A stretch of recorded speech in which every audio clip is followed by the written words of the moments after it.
Ming Moves the Mountain by Arnold Lobel. Ming moves the mountain.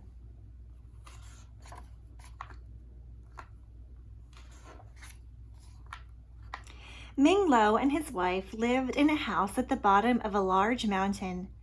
They loved their house, but they did not love the mountain. Rocks and stones broke loose from the cliffs. They dropped down onto the house of Ming. The roof was full of holes. Clouds formed on the top of the mountain. Heavy rain fell from the clouds onto this roof that was full of holes. The rooms inside were damp and drippy. When the sun did shine, it never warmed the house of Ming. The mountain always cast a dark shadow. The flowers and vegetables in the garden grew thin and sparse.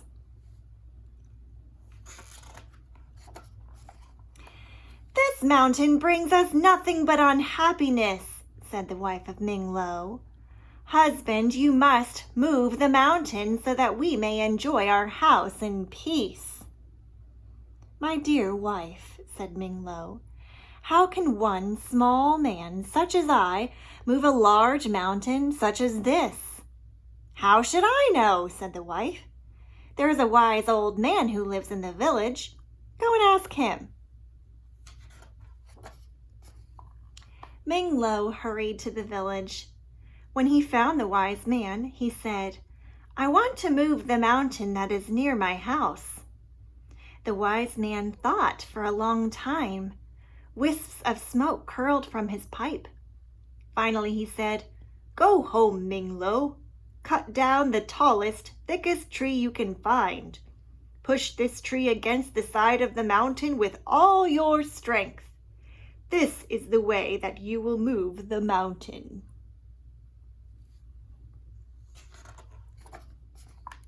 Ming ran home. He cut down the tallest, thickest tree that he could find. Ming and his wife held tightly to the tree. Running as fast as they could run, they pushed the tree against the side of the mountain. The tree split in half. Ming and his wife fell on their heads. The mountain did not move an inch. "Go back to the wise man," said the wife of Ming. "Ask him to think of another way to move the mountain."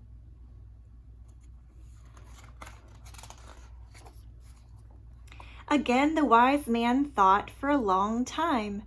Rings of smoke blew from his pipe. Finally he said, "Go home, Ming. Take the pots and pans from your kitchen. Hold a spoon in each one of your hands. With these spoons, hit the pots and pans as hard as you can. Raise your voice in loud shouts and cries. The mountain will be frightened by the noise. This is the way that you will move the mountain."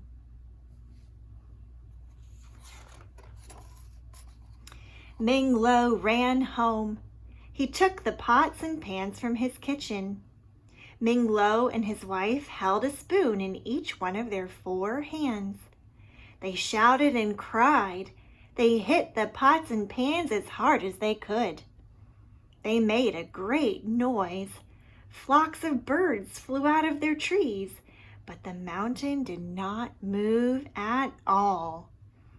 "Go back to the wise man," cried the wife of Ming. "We must find a way to move the mountain."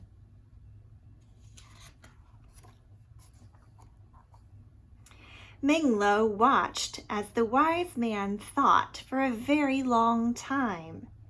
Clouds of smoke billowed from his pipe.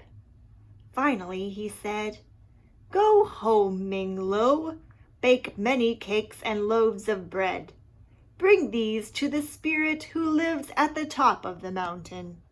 The spirit is always hungry. He will be happy to receive your gifts. He will grant your every wish. This is the way that you will move the mountain." Ming ran home. With his wife, he baked platters of cakes and baskets of bread. Together they began the steep climb to the top of the mountain where the spirit lived. They felt a strong wind as they struggled up the high cliffs. It whistled and howled. Soon the air was filled with flying cakes and loaves of bread. There was nothing left for the spirit of the mountain. There was nothing left, for the spirit and the mountain did not move. Without waiting for his wife to say a word, Ming went quickly back to the wise man. "Help me to move this mountain so that I may enjoy my house in peace," cried Ming. The wise man sat in deep thought for a long, long time. There was so much smoke coming from his pipe that he could hardly be seen. Finally he said, "Go home, Ming. Take your house apart, stick by stick. Gather all these sticks that are the pieces of your house. Collect all of the things that are your possessions. Bind everything into bundles with rope and twine. Carry these bundles in your arms and on the top of your head. Face the mountain and close your eyes." "Having done all this," said the wise man, "you will step to the dance of the moving mountain. You will put your left foot in a place that is back of your right foot. Then you will put your right foot in a place that is in back of your left foot. You must do this again and again for many hours. When your eyes open, you will see that the mountain has moved far away." "This is a strange dance," said Ming, "but if it makes the mountain move, I will do it at once." Ming ran home. He took his house apart, stick by stick. He gathered all of the sticks and collected all of the things that were his possessions. Ming and his wife bound everything into bundles with rope and twine. They carried the bundles in their arms and on the tops of their heads. When Ming showed his wife how to do the dance of the moving mountain, they faced the mountain and closed their eyes. Carefully, they began to move their feet to the steps of the dance. They each put their left foot in a place that was behind their right foot. Then they each put their right foot in a place that was behind their left foot. The neighbors saw Ming and his wife walking backwards across the fields with all of their possessions. It was an odd sight, and they watched in wonder. There they are.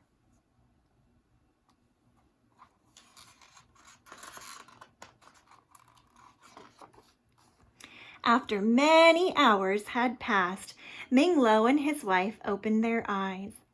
"Look!" cried Ming. "Our dance has done its work. The mountain has moved far away." Stick by stick, they rebuilt their house. They unpacked all of their possessions and made themselves at home. Ming and his wife lived the rest of their lives under an open sky and warm sun. When rain fell, it came down gently on a roof that had no holes. They often looked at the mountain that was small in the distance. There was happiness in their hearts, for they both knew that they had made the mountain move.